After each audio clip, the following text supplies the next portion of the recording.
ቼክ ቁጥር በመውሰድ ሌላ ሐሰተኛ ቼክ በዛ ቁጥር በማዘጋጀት ከ60 ሚሊዮን ብር በላይ ወጪ ለማድረግ ሙከራ ሲደረግ ነው ግለሰቡን በቁጥጥር ስር ያዋሉት ማለት ነው። በሞተ ባዘነ በተሰረበረ ልብ ላይ የዘረፋ ወንጀልን በመፈጸም ለመክበር መሞከር በራሱ ከሰብአዊነት ስትመዝኙ እጅግ የማይደገፍ ስግብግብነትን ቆሞ ማሰብ ቢቻል ሁላችንም ልክ እነዛ በድንገት እንዳለፉ ሰዎች እኛም መቼ እንደምናልፍ በምን ምክንያት እንደምናልፍ አናውቅም። በሚያለቅስ እንባ ልቡ በተሰበረ ልብ ላይ እንደዚህ አይነት የዘረፋ ሙከራ ማድረግ እንደ ኢትዮጵያዊነትም እንደ ሰውም ሁሉም የማህበረሰብ ክፍል ይህንን ድርጊት ሊያወግዘው ይገባል እንላለን።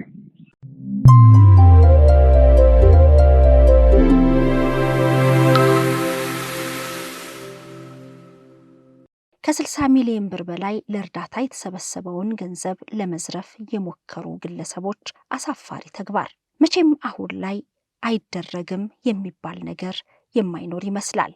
ሰው በሰው ላይ የጨከነበትን መንገድ ስናይና በየትኛውም መንገድ ለራስ ጥቅም የሚሮጠውን ስንመለከት እጅግ ማዘናችን አይቀርም።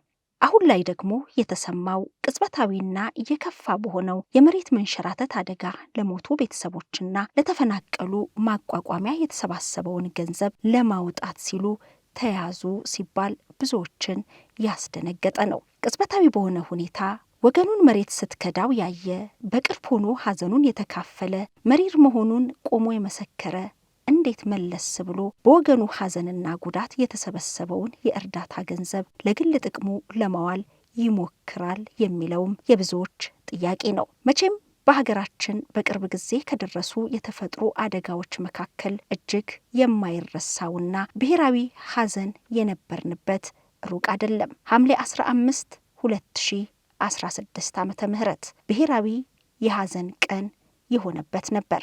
በዓለም ላይ የሚገኙ ኢትዮጵያውያንን ልብ የሰበረ እጅግ ያሳዘነ ድንገተኛ የተፈጥሮ አደጋ የተከሰተበት ዕለት። ይህ ዕለት መላው ሕዝብ ያዘነበት ዕለት ነው። በሀገሪቱም ላይ ለ3 ቀናት ብሔራዊ ሐዘን ታውጇል። ሰንደቅ ዓላማም ዝቅ ብሎ ተውለብልቧል። ወገናችን በድንገት በመሬት መንሸራተት አደጋ ከመሬት በታች ተቀብሮ ቀርቷል። ይበልጥ የሚያሳዝነው ደግሞ በመጀመሪያ አደጋ የደረሰባቸውን ሰዎች ለማገዝ ወገናቸውን ከችግር ከመከራ ከመሬት ማጥ ውስጥ ለማውጣት የሞከሩ አብዛኛዎቹ ግለሰቦች በዛው በመሬት ናዳው ውስጥ የቆሙበት መሬት ከድቷቸው ሕይወታቸው ያለፈበት እጅግ አሳዛኝና ጥልቅ ሐዘን የገጠመበት ወቅት ነበር።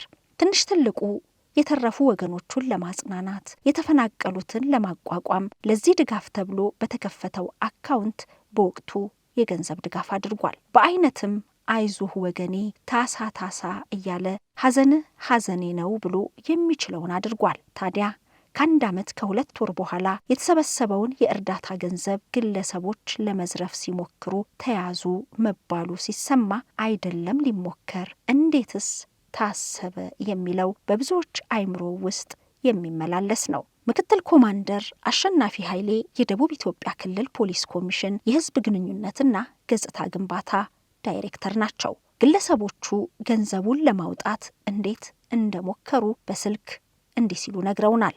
እንግዲህ ከሰሞኑ በደቡብ ኢትዮጵያ ክልል ጎፋ ዞን አንድ የወንጀል ሙከራ በቁጥጥር ስር መዋሉ ወይም ደግሞ ማክሸፍ መቻሉ ይታወቃል። ይህም በ2016 ዓመተ ምህረት በክረምት ወራት በጎፋ ዞን ገዜ ጎፋ ወረዳ ውስጥ በተከሰተ የመሬት ናዳ በመቶዎች የሚቆጠሩ የህብረተሰብ ክፍሎች ህይወታቸው ማለፋቸው ይታወቃል። ይህንን ተከትሎ መላው የዓለም ህዝብ፣ በጎ አድራጊ ድርጅቶችና የመንግስት ተቋማት ለዛ አካባቢ ማህበረሰብ መልሶ መቋቋም የሚሆን የአይነትና የገንዘብ ድጋፍ ሲያደርጉ መቆየታቸው ይታወቃል። ይህ ገንዘብም በተከፈተ አካውንት ተቀምጦ በታቀደለት ዓላማ ተግባራዊ እንዲሆን እየተደረገ ባለበት ወቅት በዘንድሮ ዓመት ይህ ችግር ሊከሰት ችሏል። የተከሰተው ችግር በተከፈተው አካውንት ውስጥ ያለውን ገንዘብ የሚያውቁ በዛ አካባቢ የሚሰሩ ግለሰቦች ቮይድ የተደረገ በቼክ እንቅስቃሴ ላይ ቮይድ የተደረገን ቼክ ቁጥር በመውሰድ ሌላ ሐሰተኛ ቼክ በዛ ቁጥር በማዘጋጀት ከ60 ሚሊዮን ብር በላይ ወጪ ለማድረግ ሙከራ ሲደረግ ነው እንግዲህ የአዲስ አበባ ፖሊስ እና የደቡብ ኢትዮጵያ ክልል ፖሊስ በደረሳቸው ጥቆማ መሰረት ግለሰቡን በቁጥጥር ስር ያዋሉት ማለት ነው። ይህ የወንጀል ሙከራ ለአካባቢው ማህበረሰብ እና ኢትዮጵያዊነት በራሱ መደጋገፍ፣ መረዳዳት እና መተጋገዝ እንዳይሆን ጥቁር ጠባሳ የሚጥል መሆኑ ስለታመነበት ይህንን ወንጀል የሞከሩ ግለሰቦችን በህግ አግባብ ለመቅጣት የክልሉ ፖሊስ ኮሚሽን በቁርጠኝነት እየሰራ ይገኛል። ለዚህም ይህች ሀሰተኛ ቼኩን ይዞ ገንዘቡን ወጪ ለማድረግ የተንቀሳቀሰው ግለሰብን ጨምሮ 2 የቢሮ ኃላፊዎችና እንዲሁም ሂሳብ የሚሰሩ ወይንም ደግሞ የአካውንቱን የሚያውቁ የቅርብ የዛ አካባቢ የሂሳብ ባለሙያዎች በቁጥጥር ስር ውለዋል። እስካሁን ድረስ በ6 የሚሆኑ ሰዎች በዚህ ጉዳይ ተጠርጥረው በቁጥጥር ስር ውለው ምርመራ እየተጣራባቸው ይገኛል። በተጨማሪም ሌላ ክትትል እየተደረገ ያለበት ሁኔታ ነው ያለው። እንደ አጠቃላይ ይህ አጸያፊ ድርጊት ሊወገዝ ሁሉም ቅሬታ ወይንም ደግሞ ይህንን ነገር ሊጸየፈው የሚገባ ድርጊት እንደሆነ ይታመናል። በደከመ በተጎዳ ማህበረሰብ ላይ ደርሶ መደገፍና ማቋቋም ሲችል በሚያለቅስ እንባ ልቡ በተሰበረ ልብ ላይ እንደዚህ አይነት የዘረፋ ሙከራ ማድረግ እንደ ኢትዮጵያዊነትም እንደ ሰውም የሚደገፍና የሚበረታታ ሳይሆን ሊወገዝ የሚገባ ስለሆነ ሁሉም የማህበረሰብ ክፍል ይህንን ድርጊት ሊያወግዘው ይገባል እንላለን። ቮይድ በተደረገ የቼክ ቁጥር ፎርጅድ ቼክ አሰርተው በሸገር ሲቲ ባንክ ቤት የደረሱት ግለሰቦች ለከፋዮቹ እንካችሁ አሉ። ቼኩን አገላብጦ የተመለከተው የባንክ ሰራተኛ ለኃላፊው አሳልፎ ሰጠ። መቼም በባንክ አሰራር እንደሚታወቀው በአካውንቱ ላይ የገንዘብ መጠን መኖሩ፣ የቼኩ ትክክለኛነትና የመክፈያ ሰነዱ ትክክለኛነት የገንዘቡ ባለቤት ፍቃድና ይሁንታን ማረጋገጥ የተጣለባቸው ኃላፊነት ነው። እናም ይህ ቼክ እጃቸው ከገባ በኋላ ለማጣራት ጥረት አደረጉ።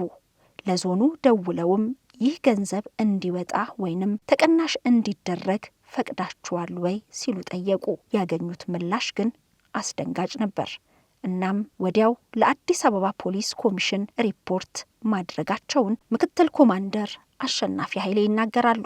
ግለሰቡ ቅድም እንዳልኩት በዚያ አካውንት ያለ የቼክ ቁጥርን ቮይድ የተደረገን ቁጥር ከግለሰቦች በመውሰድ እዛ አካባቢ ካሉ በመውሰድ ህገወጥ የሆነ በዛ ቁጥር ያለ ቼክን በማዘጋጀት በአዲስ አበባ ከተማ በሚገኝ ሸገር ቅርንጫፍ የንግድ ባንክ ግለሰቡ ወጪ ሊያደርግ ሙከራ ሲያደርግበት የተጠራጠሩ የባንኩ ኃላፊዎችና ሰራተኞች የጎፋ ዞንን በመጠየቅ እንደዚህ አይነት ገንዘብ ወጪ እንድታደርጉ አዛችኋል ወይ?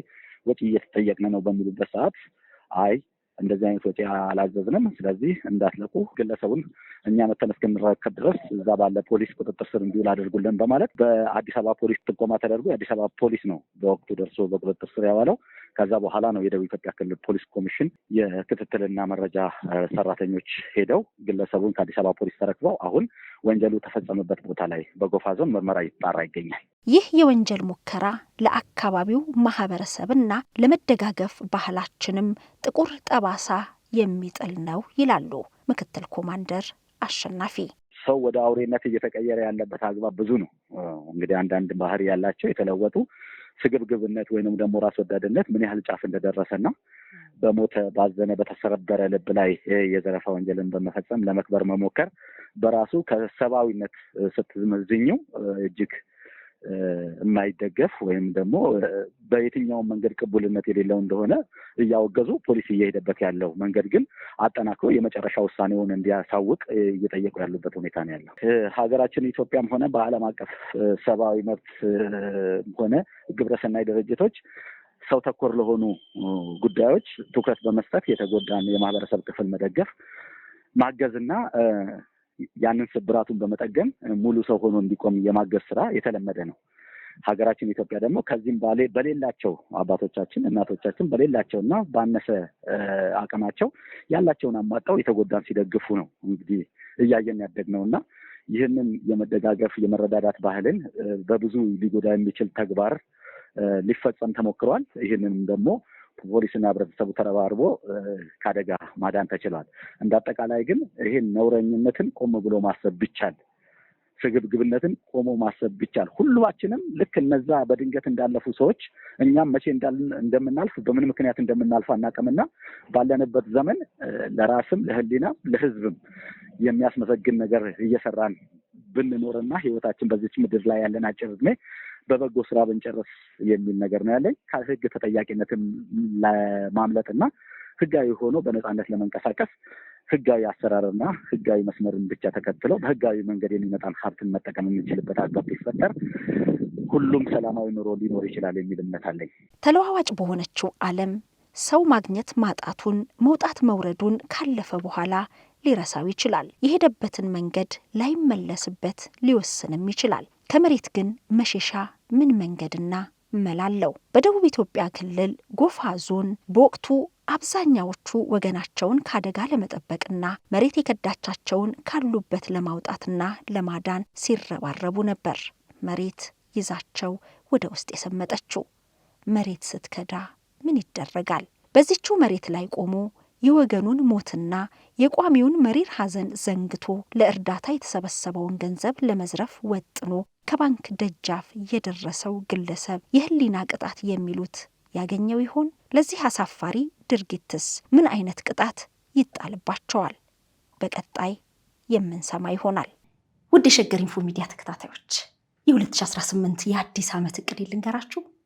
ቤተሰቦቼን ወደ 1 ሚሊዮን ማድረስ ነው። ይህ መቼም ከባድ ይሆናል ብዬ አላስብም።